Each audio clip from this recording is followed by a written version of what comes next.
Bismillahirrahmanirrahim, students. Welcome to Rigorous Mathematics. You are watching my channel. Today, it's the turn of tensor analysis, lecture number 11. So, after having a series of 10 lectures on the topic of tensor analysis, we are eventually in a position to say something about what is a tensor. What is a tensor? Okay, fine. Now, let me write a few things about it. And remember that this lecture is going to be an intuitive one. Okay, I'm not going to precisely define the concept of tensor. I will define it in some intuitive way. Okay, तो हम अपना आज का जो text हमें required है उसके ऊपर थोड़ी सी बात शुरू करते हैं. Okay, okay. We know that tensor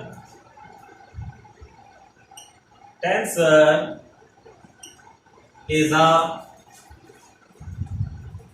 quantity. Tensor is a quantity whose specification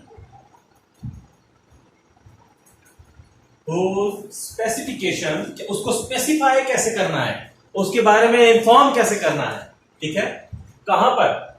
in any coordinate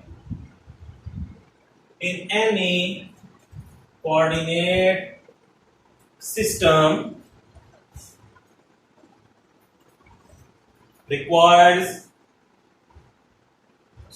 we know that scalar is a quantity whose specification in any coordinate system requires just one number.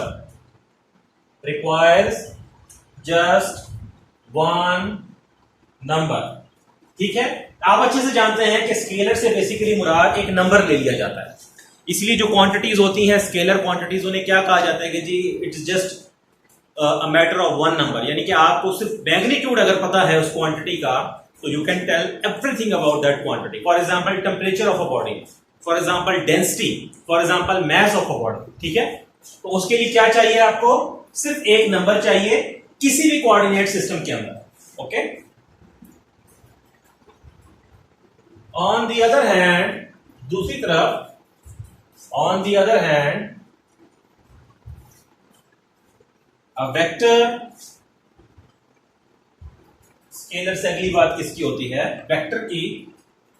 is a quantity, a vector is a quantity whose specification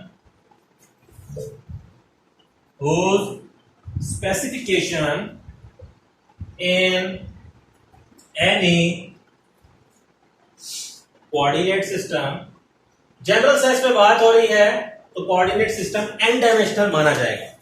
whose specification in any coordinate system requires n numbers. अगर वो 3D में लिया जा रहा है तो 3 numbers चाहिए, क्योंकि n डायमेंशनल स्पेस में लिया जा रहा है तो you need 3 numbers. Okay,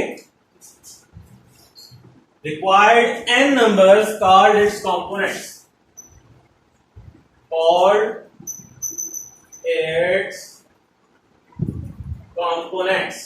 Okay, scalar एक ऐसी क्वांटिटी है जिसको n डायमेंशनल स्पेस के अंदर भी रिप्रेजेंट करने के लिए सिर्फ एक नंबर चाहिए, जबकि वेक्टर जो है उसको रिप्रेजेंट करने के लिए क्या चाहिए? किसी भी कोऑर्डिनेट सिस्टम के अंदर n नंबर्स, जिनको क्या कहा जाता है? उसके कंपोनेंट्स कहा जाता है.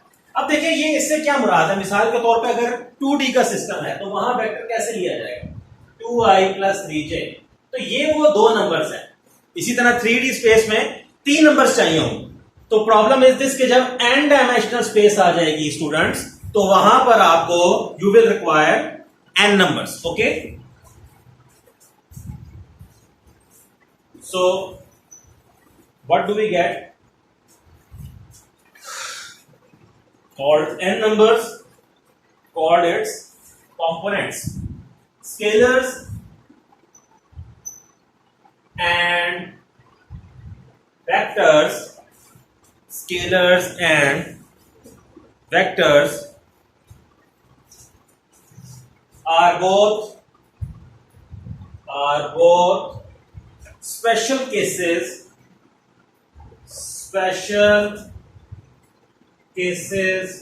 of a more general object, a more general object. ठीक है, कहता है कि स्केलर्स और वेक्टर्स जो हैं ये दोनों स्पेशल केसेस हैं एक बहुत ज्यादा जनरल चीज के, स्पेशल केसेस हैं उसके, यानी कि इन पर्टिकुलर ये वो स्पेशल वो जो मेन जनरल ऑब्जेक्ट है वो रिड्यूस हो जाता है स्केलर्स और वेक्टर्स तक अंडर सर्टेन कंडीशंस। ठीक है, जब अप्लाई की जाती हैं। Are both special cases of a more general object called tensor, called a tensor,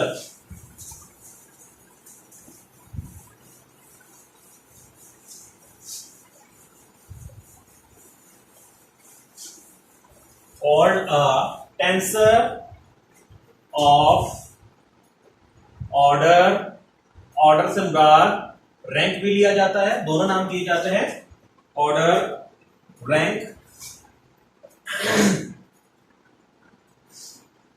m, okay, इसको m से रिप्रेजेंट कर दिया। अब अगर स्केलर के लिए एक कंपोनेंट चाहिए था, ठीक है, या एक नंबर चाहिए था, और वेक्टर के लिए n नंबर्स चाहिए थे, तो टेंसर के लिए कितनी एक चीजें चाहिए आपको? whose specification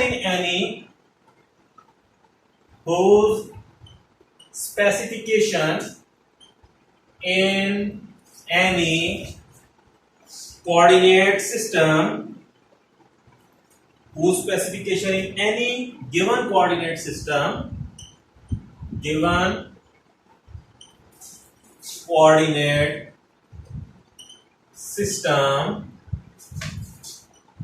requires n to the power m numbers,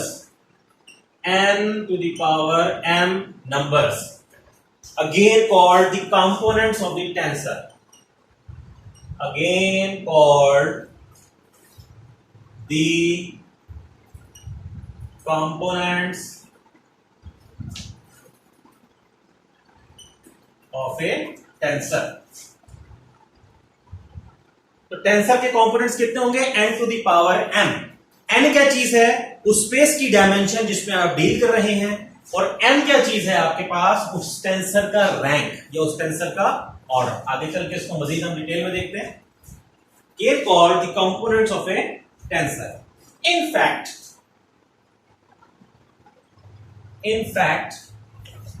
scalars are tensors of order 0। scalars जो होते हैं वो क्या होते हैं? These are also tensors, different kind of tensors but with same rank 0।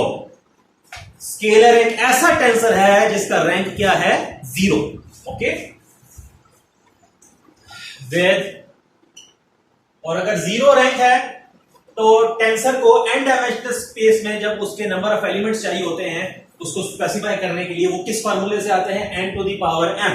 तो n डायमेंशनल स्पेस है और m कितना होगा? रैंक 0 है। तो यहां से आप देख सकते हैं कि जो बात शुरू में लिखी थी कि स्केलर को रिप्रेजेंट करने के लिए एक ऐसी क्वांटिटी है, सिर्फ एक नंबर चाहिए होता है। ठीक है, तो वहां यहां से हमने टेक्निकली देखा कि जो फार्मूला है वहां से भी कितने उसके एलिमेंट, उसके क्या नाम है, कह लें कि जो नंबर ऑफ एलिमेंट्स रिक्वायर्ड है उसको रिप्रेजेंट करने के लिए वो कितने आ रहे हैं? 1, या कंपोनेंट इसको कहते हैं। With n power 0 equals to 1 component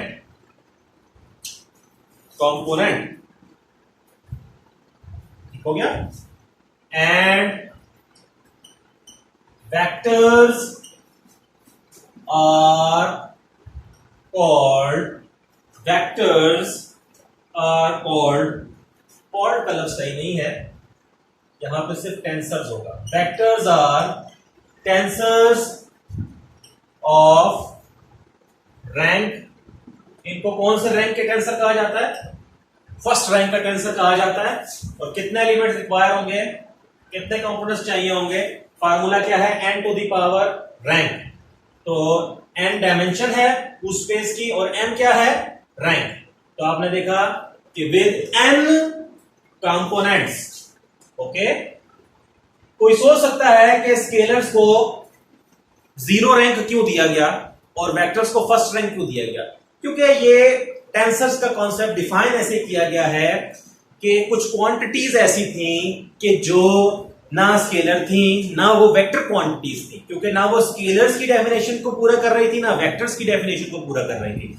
तो जब इस कॉन्सेप्ट को मजीद इनहांस किया गया तो कोशिश की गई कि एक ऐसा जनरल सेटअप तलाश कर लिया जाए जो स्केलर्स को भी डील करे और वेक्टर्स को भी डील करे, ओके। इसलिए टेंसर्स का कॉन्सेप्ट वजूद में आया और उसमें फिर रैंक का कॉन्सेप्ट वजूद में आया और कोशिश ये की गई कि स्केलर्स को सबसे छोटे दर्जे का टेंसर कहा जाए, उससे अगले दर्जे का टेंसर वेक्टर्स को कहा जाए, एंड फिर आप एक्चुअल टेंसर्स की तरफ मूव करना शुरू करते हैं। ये भी टेंसर्स ही हैं, but tensors can be more than this, okay, with n components.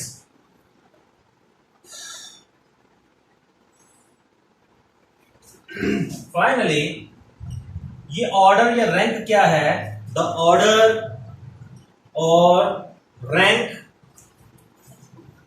The order और rank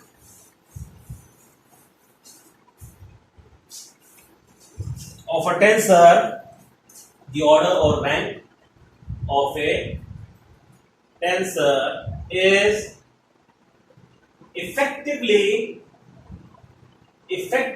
the number of indices used in it, is effectively the number of indices used in it, okay dear। कि उसकी representation में जितने भी indices इस्तेमाल हो रहे होते हैं, इंडाइसिस से क्या मुराद है? सुपरस्क्रिप्ट्स होंगे या सबस्क्रिप्ट्स होंगे, इन दोनों को क्या नाम दिया जाता है? इंडाइसिस का नाम दिया जाता है। तो स्केलर में कोई भी इंडेक्स यूज नहीं होती, यू नो वेल, एक नंबर होता है सिंपली। वेक्टर्स के अंदर हम आगे चल के देखेंगे there will be 2 indices and sorry there will be only be 1 index only, sorry, okay, not the indices. Indices means is the plural basically and index is the singular term, so we should only use the word index, okay। Vectors के case में सिर्फ एक index use होगी, okay. And जब आप tensors को higher ranks में define करेंगे तो फिर वहां उसके हिसाब से वहां पर जो है वो उतनी इंडाइसेस आती जाएंगी जितने रैंक का वो टेंसर होगा। तो आज के लेक्चर में हमने मेनली क्या चीज सीखी कि इंट्यूटिवली आप कैसे टेंसर की तरफ देख सकते हो। मैंने कोई प्रिसाइज डेफिनेशन नहीं लिखी, अब यहां से आगे मैं प्रिसाइज डेफिनेशन नेक्स्ट लेक्चर्स में देता जाऊंगा कि जहां मैं कहूंगा कि टेंसर का कॉन्सेप्ट हमेशा रैंक के साथ मुत्तसिल है। Tensor independently without the notion of rank define नहीं होता। जब भी टेंसर आएगा तो उसका कोई रैंक होगा, तो आगे चल के जो पहला लेक्चर होना चाहिए वो टेंसर ऑफ 0 ऑर्डर या टेंसर ऑफ 0 रैंक होना चाहिए। और टेंसर ऑफ 0 ऑर्डर या टेंसर ऑफ 0 रैंक कौन से हैं? These are actually the scalars. मैं फिर से रिवाइज करवा देता हूं, स्केलर्स क्या हैं? Scalars is a quantity we just need one number to specify itself। Tensor को पहला रैंक जब दिया जाता है, what does it mean? It is a vector in the n-dimensional space which requires n numbers to represent itself, which means it has n components। So tensor of 0 rank हो गया, tensor of first rank हो गया। Moving further, talk about the general tensors। Tensors can only be the scalars or the vectors। There can be some quantities which are neither the scalar nor the vector. They are actually the tensors, okay? So there is such quantity exists. Stress in physics you have learn about stress and strain. These are the tensors of rank 2. These are the tensors of second rank. We will in the next lectures we will talk about such tensors as well. तो हमने देख लिया कि scalars की class tensors की class में contain करती है, वेक्टर्स की क्लास भी टेंसर्स की क्लास में कंटेन कर जाती है, and in general you can talk about tensors of rank more than one, and in general in the next few lectures we will see that you can talk about tensors of rank r, tensors of rank m as well. Okay और rank से क्या मुराद है, जितनी indices उसमें इस्तेमाल हो रही है. स्केलर्स के केस में कोई इंडेक्स नहीं है, वेक्टर्स के केस में there will be one index. Okay and so on and so forth. Hopefully you have enjoyed the lecture. Keep liking and sharing my videos and subscribe the channel for latest mathematics videos on rigorous mathematics. Thank you so much.